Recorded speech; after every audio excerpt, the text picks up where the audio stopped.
क्या कहना चाहेंगे? मतदान संपन्न हो गया पहले। देखा भाई, हम पूरा बिहार घूम रहल बानी और जनता के जौन आशीर्वाद मिल रहल बा एनडीए के प्रति देख के दिल गदगद बा। बस अब सेकेंड फेज को लेकर क्या तैयारी है? लोगों से क्या अपील करेंगे आप? मैंने बोला ना, सब बम बम है, तो हमको ज्यादा बोलने की क्या जरूरत है, सब ओके है। सर, लगातार खेसारी लाल भोजपुरी गानों को लेकर तमाम आरोप लगाए कि जो हमारे सिर्फ के लोग थे उनके द्वारा वो प्रथा शुरू की गई, चुनाव का बाद में आगे लेके गया। दूसरे गाने जो गाए जा रहे हैं मैंने उसी रास्तों पे चला है।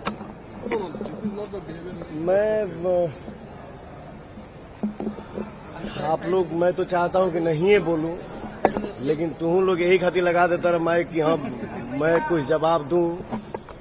तो देखा, हमरे भोजपुरी में एगो बात कहल जाला कि अधजल गगरी छलकत जाए, थोड़े धन में खल बौराए। वही उनका हाल है। वो कब क्या बोलेंगे, कब क्या करेंगे, इसका कोई गारंटी नहीं है, ठीक है ना। कभी तो हम तो एगो और चीज देखनी है आज, वो कब वो बीबी के बहन बना ली हैं, कब वो बहन के बीबी बना ली हैं, इसका कोई गारंटी नहीं है। हम तो यह कहब कि उनकर बात और घोड़ा के पात में ज्यादा फर्क नहीं है। कैसे देखते हैं आप इसे? तो आज कौन सुरक्षित है? आज भी तो हत्याएं हो रही हैं। अरे देखिए, सबसे बड़ी चीज कि किसी भी एनडीए के नेता से आप पूछिए ना कि आप जंगल राज छोड़ के ना अपना काम बताएं, वो कि उन्होंने बिहार को किया क्या है और बिहार को दिया क्या है। इस पे ज्यादा चर्चा होगी तो मुझे लगता है, और आदित्य योगीनाथ जी हम सबके गार्जियन हैं, वो यूपी में बेहतर किए हैं कि नहीं किए हैं यूपी के लोग जानते होंगे, लेकिन उनको एक बार बिहार की हकीकत जानना जरूरी है। वो भी किसी नेता के मुंह से ही जंगल राज सुन लिए हैं, क्योंकि वो तो कभी यहाँ रहे नहीं और ना ही अभी रहते हैं वो। तो मुझे लगता है कि उनको छपरा में आकर ने एक बार घूमना चाहिए, यहाँ की गलियों को देखना चाहिए, यहाँ के व्यापारियों की दर्द देखनी चाहिए, तब शायद उनको पता चलेगा कि लोग क्यों सरकार बदलना चाहते हैं। कैसे देखते हैं आप इसे? तो आज कौन सुरक्षित है? आज भी तो हत्याएं हो रही हैं। अरे देखिए, सबसे बड़ी चीज कि किसी भी एनडीए के नेता से आप पूछिए ना कि आप जंगल राज छोड़ के ना अपना काम बताएं, वो कि उन्होंने बिहार को किया क्या है और बिहार को दिया क्या है। इस पे ज्यादा चर्चा होगी तो मुझे लगता है, और आदित्य योगीनाथ जी हम सबके गार्जियन हैं, वो यूपी में बेहतर किए हैं कि नहीं किए हैं यूपी के लोग जानते होंगे, लेकिन उनको एक बार बिहार की हकीकत जानना जरूरी है। वो भी किसी नेता के मुंह से ही जंगल राज सुन लिए हैं, क्योंकि वो तो कभी यहाँ रहे नहीं और ना ही अभी रहते हैं वो। तो मुझे लगता है कि उनको छपरा में आकर ने एक बार घूमना चाहिए, यहाँ की गलियों को देखना चाहिए, यहाँ के व्यापारियों की दर्द देखनी चाहिए, तब शायद उनको पता चलेगा कि लोग क्यों सरकार बदलना चाहते हैं। अरे भाई, मेरे कहने का मतलब कि आप राम मंदिर को लेकर ही वोट मांगते हो तो मैं मस्जिद पर टिप्पणी क्यों करूं? मेरे कहने का मतलब कि राम मंदिर बनाना जरूरी है, बट क्या अस्पताल बनाना जरूरी नहीं है? रोजी रोजगार जरूरी नहीं है? शिक्षा जरूरी नहीं है? रोजी रोजगार के लिए ट्रंप को वोट करने जाएंगे हम कि आप ही को करेंगे? आप ही को किए हैं।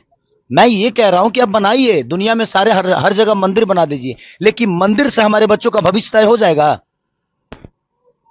मंदिर से अगर हमारे बच्चों का भविष्य तय होता है तो मैं चाहता हूं कि आप 200 मंदिर बिहार में बना डालिए और आप एक बच्चे का भविष्य तय करके बता दीजिए और दिखा दीजिए कि आपने कितने बच्चों का भविष्य उस मंदिर से किया है। मुझे कोई दुख नहीं है और ना ही मुझे कोई तकलीफ है। मैं कह रहा हूं आप बनाओ। भगवान दिल में होता है, श्रद्धा में होता है, मंदिर में सिर्फ एक मूर्ति होती है।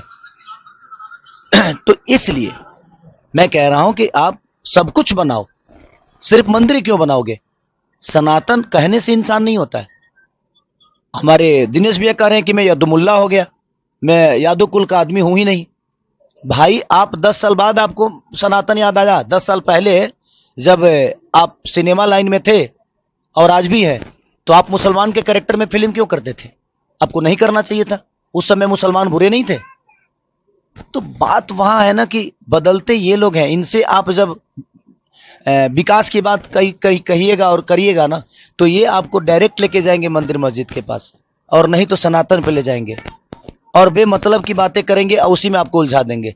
मेरे लिए पवन जी क्या बोले हैं, इससे विकास का कोई लेना देना नहीं है। मेरे लिए रवि भैया क्या बोले हैं, इससे विकास का कोई लेना देना नहीं है।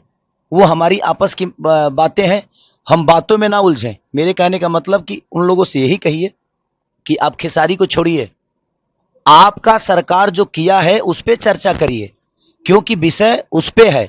खेसारी से ना कुछ बिगड़ने वाला है और ना ही कुछ बनने वाला है। हमारा आपका बात विचार है, हम आपको चुभ रहे हैं तो हम बाद में फरियाद लेंगे, लेकिन हमारे बात विचार में आप मुद्दे से क्यों भटक रहे हैं? आप एक खेसारी को लेकर आप लोग सारे के सारे ट्रोल कर रहे हैं। माने ये छपरा लग रहा है जे इंटरनेशनल चुनाव बन गया है। पूरे बिहार में चुनाव हो रहा है लेकिन पूरे हिंदुस्तान में सिर्फ छपरा दिख रहा है। भाई क्यों? क्योंकि इनकी टिप्पणी बहुत हार्ड हो रही है खेसारी पे। बट मैं डरता किसी से नहीं हूं, क्योंकि मुझे बनाने में जनता का सबसे बड़ा योगदान है। मैं खुद को बनाया जनता के बदौलत, मैं अपने बदौलत कुछ नहीं हूं। मैं आज भी जीरो हूं और राजनीति का ये पता नहीं है, बट जिनको पता है उनसे सलाह लेकर छपरा को बेहतर तो बना सकता हूं। वो कह रहे हैं हमारे दिनेश भैया कि यार हम सांसद बन के कुछ नहीं कर पाए तो तुम विधायक बन के क्या कर पाओगे? भाई वो प्रधानमंत्री भी बन जाएंगे तो कुछ नहीं कर पाएंगे। करने वालों के लिए काम होता है, नहीं करने वालों के पास कोई काम नहीं है। और मैं आज गरीब का बच्चा होकर लिट्टी चोखा बेचकर लोगों के घर में झाड़ू पोछा करके भी मैं अपने आप को स्टार बनाया ना, तो मेरे अंदर हुनर है, मेरे अंदर क्षमता है कुछ भी बेहतर करने की।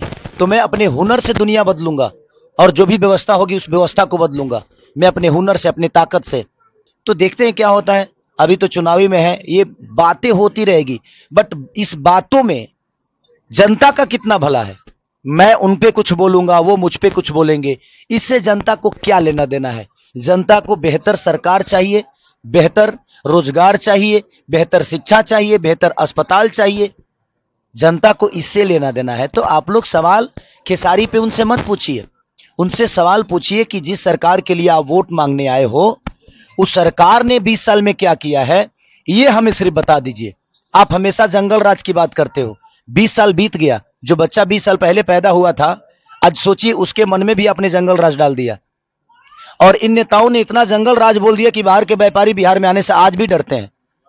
छोड़िए ना, आप अब तो बुला देते, अभी तो जंगल राज नहीं है आपके हिसाब से, तो ये कौन सा मंगल राज है? तो ये जीते जी आपको नरक देंगे और मरने के बाद गोरखपुर में स्वर्ग की सीढ़ी लगा देंगे, हर हर महादेव करके जल जाओ। यही इनका फंडा है और उसी पे इनका चुनाव है। मत करिए, मैं कहता हूं कि मुद्दे की बात करिए आप। लोगों की भला कहां है? मेरा, रवि भैया का या मनोज भैया का, दिनेश भैया का या सम्राट चौधरी जी का या पवन जी का, बातों के विवाद से ना जनता का कोई लेना देना नहीं है। इसमें जनता का विकास नहीं छुपा है। ये बातें होगी, हम एक दूसरे पे कटाक्ष करेंगे लड़ने के लिए, जीतने के लिए, मरने के लिए, लेकिन इसमें जनता का इतना फायदा नहीं है। तो मैं हमेशा से कहता हूं कि आप लोग भी सवाल करो तो मुद्दे की बात करो। पवन जी ने खेसारी को क्या बोला, दिनेश जी ने खेसारी को क्या बोला, खेसारी ने उनको क्या बोला, इससे जनता का कोई लेना देना नहीं है। तो आप लोग भी थोड़ा सा संभलो, इस बात पे संभलो कि आपको सवाल क्या करना है। हमारा और उनका विवाद से जनता का भला नहीं होने वाला है। तो मेरे कहने का मतलब कि जनता की जो व्यवस्था है उस पे बात करिए, आप जनता की भलाई के लिए बात करिए। आप हमारे उनके मुद्दे को ना ऊपर मत करिए और उसको बढ़ावा बिल्कुल मत दीजिए। जो बेहतर काम करता है उसको चुनिए। आज बिहार के सबसे ज्यादा राजनीति खराब क्यों हुई है? क्योंकि यहां लोग, यहां हर जात का एक नेता बना हुआ है, हर जात का एक नेता।